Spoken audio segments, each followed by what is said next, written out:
안녕하세요. 제도권 주식 분석입니다. 슈드가 9일 연속 하락했습니다.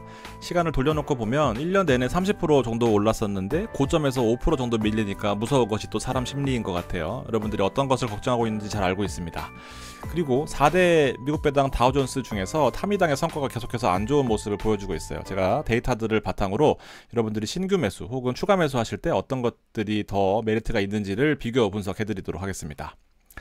첫 페이지에 넣은 이유가 있는데요. 미국 주식을 투자한다라고 하는 것은 가장 큰 장점이 있습니다. 실제로 지수가 밀렸을 때 오르는 것이 있어요. 바로 환율입니다. 그래서 일부 주식이 밀렸을 때 환율로서 방어한다라는 측면에서 미국 주식을 포트폴리오에 담아 놓는다라고 하는 것은 내가 알아서 자동적으로 해지를 하고 있구나라고 생각하실 수 있는 포인트가 될 수 있습니다. 자, 그리고 슈드랑 S&P를 한번 비교해 볼게요. 우리가 슈드는 보통 방어주적인 성격, 그 다음에 S&P는 기술주가 포함되어 있고 변동성도 크고 대신에 높은 수익률을 기대할 수 있는다라고 표현할 수 있습니다.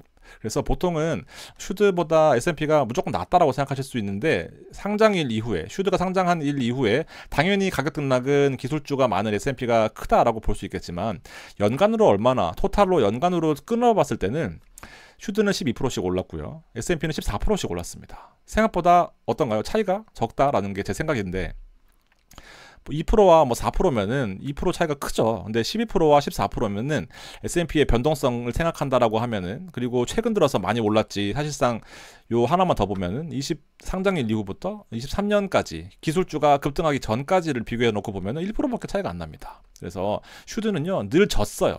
S&P한테 늘 졌다가 경기가 좀 안 좋거나 물가가 좀 올라가거나 금리가 좀 올라갈 때 그때는 슈드가 이기는 모습 보여주고 있거든요. 이거 반짝 이겼는데도 불구하고 1%밖에 차이가 안 나요. 그래서 우리가 슈드를 투자한다라고 하는 것은 어떤 포인트에서 보면 안정적으로 그냥 담아 놓으면은 S&P를 알아서 따라가는구나, 개고생을 안 해도 따라가는구나라고 생각하시면 됩니다. 그래서 이렇게 좀 보시면 되고, 그러면 언제 또 포인트가 되느냐를 보면 기술적 분석할 때 지표 중에서 RSI라고 있습니다. RSI 상대 강도 지수거든요.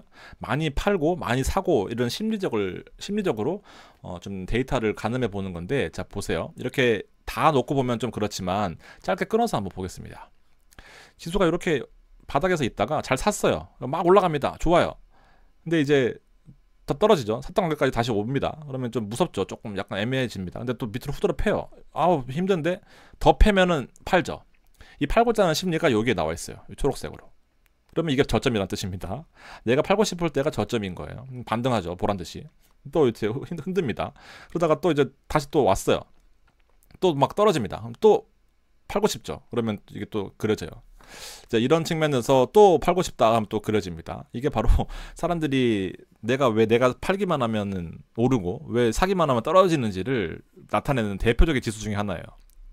그래서 이렇게 막 올라갈 때는 또 괜찮죠. 다 이익이니까. 다 올라가다가 지금 막 이익인데 일정 수준 또 하락해버리니까 여기 나오는 것이 바로 또 RSI에서 과매도 신호다라는 겁니다. 그래서 내가 팔고 싶을 때는 오히려 더 사야 된다. 그냥 거꾸로만 하던가, 아니면 잘 못하겠으면은 그냥 날짜에 사거나, 아니면 잘 못하겠으면 표준편차로 사시는 게 제일 좋아요. 기술적으로 이걸 분석하고 뭐 한다라고 해서 달라질 것이 많이 없다라는 겁니다. 그래서 매월 적립식 투자하는 것이 제일 성과가 좋다는 그런 웃기는 이야기도 있습니다.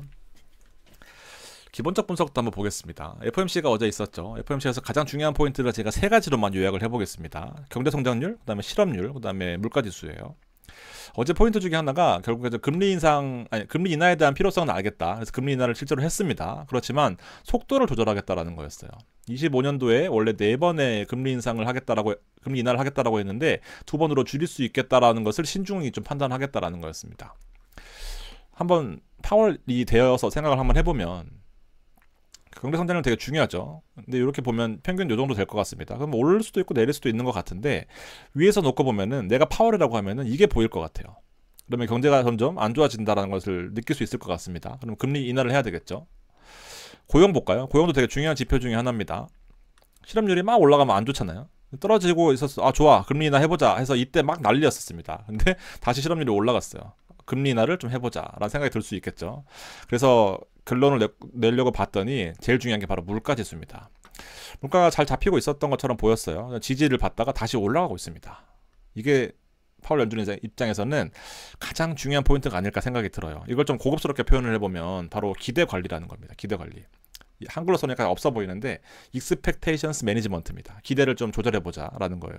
어떤 의미냐면은 자, 우리가 너나 할 것 없이 전부 다 금리 인하를 생각하고 있어요. 그러면 금리 인하가 될 것 같으면 뭡니까? 소비를 늘리는 거죠. 미리. 왜냐하면 더 금리 떨어질 거니까. 대출 미리 받고 돈 미리 쓰고 집 미리 사고 차 미리 삽니다. 그렇게 되면 어떻게 됩니까?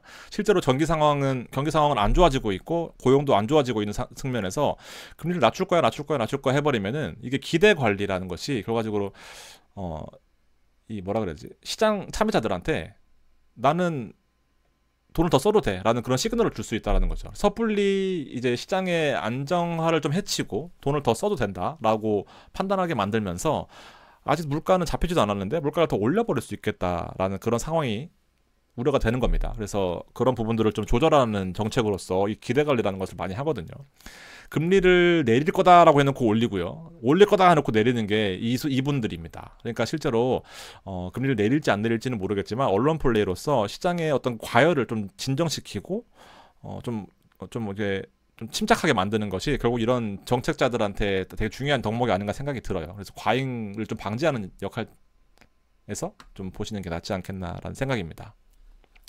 시장은 많이 밀렸어요. 3%가 S&P 밀렸고요. 나스닥도 3% 가까이, 뭐 다우도 더 많이 밀렸죠. 그래서 좀 많이 밀린 것처럼 보이지만 실제로 우리 그 2차전지를 놓고 보면 한창 이제 2차전지가 K 배터리로서 잘 나갈 때가 있었죠. 그러면서 관련된 종목들이 다 오를 때가 있었는데 결과적으로 시장에 중국한테 밀렸습니다. 가격적인 측면에서도 밀렸고 성능에서도 밀렸어요. 그러면서 도태되는 산업에서 다시 반등하는 데까지의 그 시간이 가늠이 안 되는 상황이잖아요. 주가는 밀리고 있고요. 근데 금리는 달라요. 금리는 어떤 그런 개별적인 특성이 아니라 실제로 시간이 좀 걸린다 뿐인 거거든요. 오히려 그때까지 더 많이 주식을 좀 모아놓는 것이 낫지 않겠나라는 생각입니다. 그리고 정말 그래도 시장이 좀 무섭다라고 하면은 과거를 돌아볼 필요가 있습니다. 우리가 보통 차트를 볼 때 줄 긋고 나발하는 거 할 필요가 없습니다. 한번 보시게 되면 우리가 무서운 이유가 바로 이 하락폭이 좀 길어진다라는 거거든요. 돌이켜 볼까요? 하락폭 짧아 보이나요, 여러분들? 이 하락 기간 짧아 보이나요? 짧아 보입니까? 이것도 마찬가지. 짧아 보이는 이것도 그렇고요. 이건 좀 무서웠겠네요. 이건 진짜 무서웠겠네요. 이것도 마찬가지고요. 그러니까 하락 기간이 좀 길어진다라는 것은 부담스럽긴 합니다만 시장을 돌이켜 놓고 보면은 이제 여기서 위안을 삼는 겁니다. 왜냐하면 슈드에 대한 믿음이 있고 안에 들어간 종목들이 어떤 것들인지를 알고 과거에는 또 이렇게 힘든 부분들을 겪어오면서 올라간 이유들이 있을 거 아닙니까? 그러면서 경기선, 200일선, 120일선은 안 무너뜨리고 잘 지켜주고 있어요. 그러니까 조금 이렇게 한 번쯤은 조정받을 때를 오히려 기회로 좀 삼아야 된다라는 포인트들이 있습니다. 어떻게? 여러 가지 경제 지표들 그리고 아까 심리 지표들을 좀 보면서 마음을 좀 추스릴 필요가 있는 거죠. 오히려 기회라고 봅니다. 저는 좀 미리 샀거든요. 근데 좀 그렇지만 뭐 크게 후회는 안 합니다. 슈드를 블룸버그에서 치면요, 배당 측면에서 아주 눈에 띄는 것들이 있어요. 바로 이겁니다. 이거 배당 성장이 계속 지속되고 있다는 거. 그래서 배당이 계속 올라가잖아요. 그래서 실제로도 1년간 배당 성장률이 11%, 그다음에 3년간은 9%. 사놓으면은 배당이 올라가니까 한살 이유가 없는 거죠. 알아서 물가 상승률을 해지해 주니까요. 그래서 실제로 지금 가격이 좀 밀리다 보니까 원래 3.32의 배당 수익률이었거든요. 지금 3.6까지 올라갔습니다. 실제로 지금 사면 더 배당을 많이 준다라는 의미가 되겠죠. 이렇게 보시면 되고요. 그리고 포트 특성을 좀 볼게요. 실제로 왜 슈드만 9일 연속 밀렸는지가 또 궁금하실 겁니다. 보면 포트폴리오의 가장 높은 상위에 있는 것이 바로 블랙락이고요. 시스코. 그 여러분들 ETF를 하시는 이유 중에 하나가 이런 종목들에 대해서 좀 부담을 느끼실 수가 있어요. 우리나라처럼 기아, 현대, 뭐 포스코가 아니고 블랙락, 시스코, 브리스톨 마이어스가 뭐야? 홈디포가 뭐야? 쉐브론 또 뭐야? 버라이즌은 뭐지? 이렇게 할 수 있는 것에 대해서 좀 부담이 될 거란 말입니다. 보면 좀 편하게 보시면은 이제 기술주들도 있고요. 그다음에 홈디포는 이제 주택 개조하는 거, 블랙락은 자산운용사, 시스코는 통신, 브리스톨 마이어스는 제약 바이오입니다. 경기 방어주들이 많이 포진되어 있는 이유 중에 하나가 경기가 안 좋아도 돈은 굴려야 되고 은행 가야 되고 경기가 안 좋아도 통신을 해야 되고 경기가 안 좋아도 병원은 가야 되기 때문에 이런 종목들이 배당이 기본적으로 많이 나와요. 경기에 상관없이 오히려 실적이 더 잘 나오는 회사들이 포진되어 있습니다. 자, 근데 지금 9일 동안 빠진 이유는 바로 금리 인상 이슈 때문이에요. 금리 인상은 아니지만 극단적으로 표현해서 금리가 인하할 확률을 줄인다라고 봤을 때 이걸 인상이라고 보면 실제로 네 가지 정도가 우려가 됩니다. 금융주한테 가장 안 좋아요. 실제로 시가총액 상위에 있는 게 금융주잖아요. 금융주. 근데 금융주한테 왜 안 좋냐면은 금리를 인상한다라고 하지는 않지만 인상한다라고 봤을 때 예대 마진으로 은행들이 보통 돈을 남겨 먹잖아요. 근데 예대 마진도 적당히 돼야 됩니다. 내가 대출이 2% 3%면은 대출 받아요. 근데 4, 5%면은 5, 6%면은 애매해진다는 거죠. 실제로 은행도 예금을 아무리 비싸게 받아서 대출을 비싸게 준다라고 하더라도 이게 부담스럽습니다. 그리고 내가 만약에 6%면 안 받아요. 전반적으로 좀 은행 실적 자체도 좀 좋지 않을 가능성이 있다. 그러면서 금리 높아지면은 또 금융주들한테 안 좋죠. 실제로 은행도 많이 안 올 거고, 그다음 부실채권 늘어날 거고요. 여러모로 안 좋을 수 있습니다. 그러면서 전반적인 시장 자체가 안 좋아지니까 그냥 산업 자체에서 또 무너지는 거고요. 네 번째는 바로 채권 이야기입니다. 채권 이야기. 은행이 예대 마진에서 예금을 바탕으로 돈을 빌려주긴 하지만 채권도 많이 발행한단 말이죠. 근데 금리가 올라가게 되면은 채권 가격이 떨어집니다. 이미 갖고 있던 채권은 쓰레기가 되는 거죠. 자꾸 떨어집니다, 가격이. 왜냐하면 금리 더 올라가니까. 그래서 채권의 평가 가치가 떨어지게 되면은 기본적으로 은행의 건전성도 문제가 될 거고요. 그러면 돈을 빌려주는 혹은 뭐 여러 가지 지표들도 안 좋아질 거기 때문에 수익성이 떨어질 거다라는 거죠. 그래서 금융주가 금리에서 직격탄입니다. 지금처럼 금리를 2번이나 더 인하할 횟수를 줄인다라는 것은 좀 문제가 될 수 있겠다라는 거예요. 그래서 이 부분들도 시간이 좀 걸린다 뿐이지 금리가 계속 올라가지는 않을 거 아닙니까? 계속 동결되지는 않을 거 아니에요. 그래서 사실은 더 사모아야 되는 시간이다라고 생각을 합니다. 그래서 어떤 걸 사모으느냐? 슈드를 사면 좋겠죠, 저처럼. 근데 이제 미국 배당 다우존스를 하는 분들도 많기 때문에 네 가지를 비교해 놓고 늘 보여드리는데, 시총이 가장 메리트가 있는 거, 그다음에 에이스는 상장일이 가장 메리트가 있는 거, 코덱스는 역사가 짧아요. 그래서 굳이 뭐 하실 필요 없을 것 같고, 이 두 가지가 관건입니다. 늘 이제 매월 배당 마지막이 영업일이고 얘는 중간 배당이기 때문에, 얘는 겹치기 때문에 굳이 할 필요가 없죠. 타미당과 에미당을 많이 비교들 하셔요. 성과를 한번 볼까요? 12월 들어서 지금 보면 이제 연간 등가로 보게 되면 이게 코드로 봐야 되거든요. 블룸버그는 코드로 봐야 돼서 제가 한글로 적어놨습니다. 위에서부터 타미당, 에미당, 코미당, 솔미당이에요. 연간으로 41%. 와, 근데 목이 너무 아파서 좀 텐션을 낮추고 있습니다. 목에서 피 나올 것 같아요.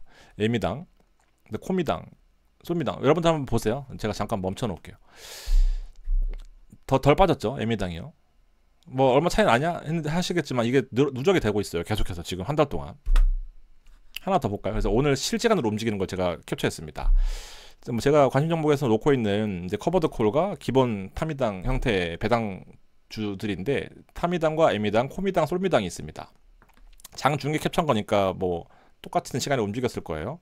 1.54 빠졌거든요. 에미당은요. 타미당은 1.71 빠졌습니다. 두 개는 평균적으로 빠졌고요. 좀 기분이 나빴어요. 에미당이 생각보다 괜찮네. 그리고 120일 전 대비해서 봐도 10.52 올랐거든요. 얘는 10.29 올랐습니다. 4개월 동안에 가장 많이 올랐는데 가장 덜 빠진 거예요. 종가 기준입니다. 밑에 거는요. 1.46 빠지고 마무리했어요. 에미당. 타미당은 1.63 빠졌습니다. 이게 하루면은 뭐 넘어가겠는데 이게 누적이 되고 있다라는 겁니다. 그래서 좀 체크를 해보실 필요가 있지 않겠나라는 거예요. 0.1%, 0.2%가 100만 원에서 차이가 안 나지만 1억, 2억, 3억 돼버리면 차이가 많이 납니다. 그래서 추가적으로 매수하실 때는, 제가 1년 동안 타미당을 밀었지만 요새 뭐가 있는지 계속해서 실적에 좀 안 좋은 모습을 좀 보여주고 있다라는 것을 좀 말씀을 드리고 싶었습니다. 자, 그리고 지금 하나 더 비교해 드릴게요. 그래서 에미당과 제가 코덱스 미국 배당 커버드 콜 액티브를 최근에 많이 설명을 드리고 있어요. 코덱스 미국 배당 커버드 콜 액티브, 결코 타미당 이후에 밀리지가 않는 것 같아요. 그러면서 에미당은 지금 타미당보다 앞서는 모습 보여주고 있죠. 그래서 1년 내내 저를 괴롭히시던, 기본 타미당 하시지 왜 타미당 싫어합니까 하셨잖아요. 실제로 보면은 타미당 오늘 타미당 기본 타미당보다 타미당 7이 훨씬 덜 빠졌었어요. 아무튼 커버드콜의 정말 진가는 장이 빠질 때 콜옵션 매도로 인해서 하방이 좀 방어된다라는 거. 그러면서 타미당 7이 아닌 코미당 커버드콜 액티브가 성과가 훨씬 좋았잖아요. 예를 들면 이렇게요. 타미당이 23%였는데 콜 액티브는 30%가 올랐습니다. 올타임 하이였어요. 그러니까 예전에는 타미당과 타미당 7을 많이 섞었는데 지금은 에미당과 코미당 커버드콜 액티브를 섞는 포트폴리오가 계속해서 한 달 내내 나은 모습을 좀 보여주고 있다라는 겁니다. 한번 간단히 설명드리면, 코덱스 미국 커버드콜 액티브는 시총이 1,000억 정도 돼요. 4개월 동안 12%나 올랐습니다. 상장한 지도 좀 됐기 때문에 히스토리가 있어요, 이제는. 커버드 콜의 비율을 조절하는 겁니다. 제피, 우리 미국 주식 중에서 가장 유명한 또 커버드 콜 전략을 쓰는 ETF가 바로 제피거든요. 한국판 제피라고 보시면 돼요. 그래서 배당을 무조건 10%를 주는 것이 아니라 장이 좀 안 좋으면 8% 주고, 장이 좋으면 15% 주고, 좀 뭐 안 좋다면 3% 주고, 좋으면 20% 주고 이렇습니다. 알아서 조절을 하는 건데, 배당 우량 성장주를 기본적으로 들어가게 되고 콜옵션 매도를 하는 전략이긴 한데, 실제로 종목들도 되게 다양합니다. 뱅가드 S&P 500에 들어가면서 여기 이제 앰플리파이라는 이 회사의 자문을 받아서, 실제로 미국 회사의 자문을 받아서 투자를 하고 있는 형태예요. 그러니까 포트폴리오가 완전히 미국 배당처럼 슈드는 아니지만 이제 비슷하게 자문을 받아서 현지에서 투자를 한다라는 거죠. 그래서 S&P도 들어가 있고, 캐터필라, 뭐 유나이티드 헬스케어, 그다음에 뭐 비자도 들어가 있네요. 홈디포, 프록터 앤 갬블, 이게 바로 P&G, 애플. 그래서 여러분들이 보시기에 종목들이 이제 눈에 하나씩 들어올 거고요. 그러면서 커버드 콜 액티브를 옛날에는 무조건 타미당만 했었지만 지금은 정말 자산운용사들이 이를 갈고 정말 좋은 상품들을 많이 내놓고 있단 말이죠. 선택의 폭이 매우 넓어진 거에 대해서는 정말 감동적이라고 말할 수 있겠습니다. 내 자산을 알아서 굴려주잖아요. 다시 한번 살펴보면 애미당이 메리트가 있고요. 그다음에 얘를 하기에는 커버드 콜의 월 배당을 또 포기할 수가 없는 상태에서 얘가 한 12% 배당이 돼요. 타미당이 한 10% 배당 되잖아요. 10.8 정도. 배당이 더 많이 나오는데 주가가 결코 밀리지가 않습니다. 그래서 지금 여기 보시다시피. 그래서 선택하는 데 있어서 좀 도움이 되셨으면 좋겠고요. 조금 더 가지고 왔네. 보면 배당이 성장하고 있는 모습 보여주고 있는 거. 어떤 거냐면은 골드만삭스인데, 골드만삭스 같은 종목들은 배당이 계속 성장하는 거 들어가 있다라는 거고, 여기 안에 들어가 있는 종목들. 맥도날드도 주가가 이렇게 오르는 종목들이 잘 들어가 있어요. 맥도날드가 슈드에는 없거든요. 근데 이렇게 보시면은 또 메리트가 있는 종목들을 잘 선별한다라고 보시면 될 것 같습니다. 갑자기 또 이 코미 커버드 콜 액티브를 설명하고 있는 것 같은데, 앰플리파이와 CWP의 투자 전략 자문을 받아서 투자한다라는 겁니다. 그래서 딱 정해놓고 옵션을 투자하지 않기 때문에 시장이 안 좋은데 굳이 10% 배당 주려고 자기 팔을 잘라서 배당을 줄 필요는 없다라는 그런 제피의 아주 그 긍정적인 마인드를 잘 따라한 것 같습니다. 그래서 여러분들이 좀 투자하실 때 있어서 저도 1년 동안 타미당을 하면서 여러분들이 저를 많이 사랑해 주셨지만 좀 변화가 필요한 시기가 아닌가라는 생각을 해보면서 슈드의 안정성, 그리고 여러 가지 포트폴리오를 좀 고민해 보시는 계기가 되었으면 좋겠습니다. 감사합니다.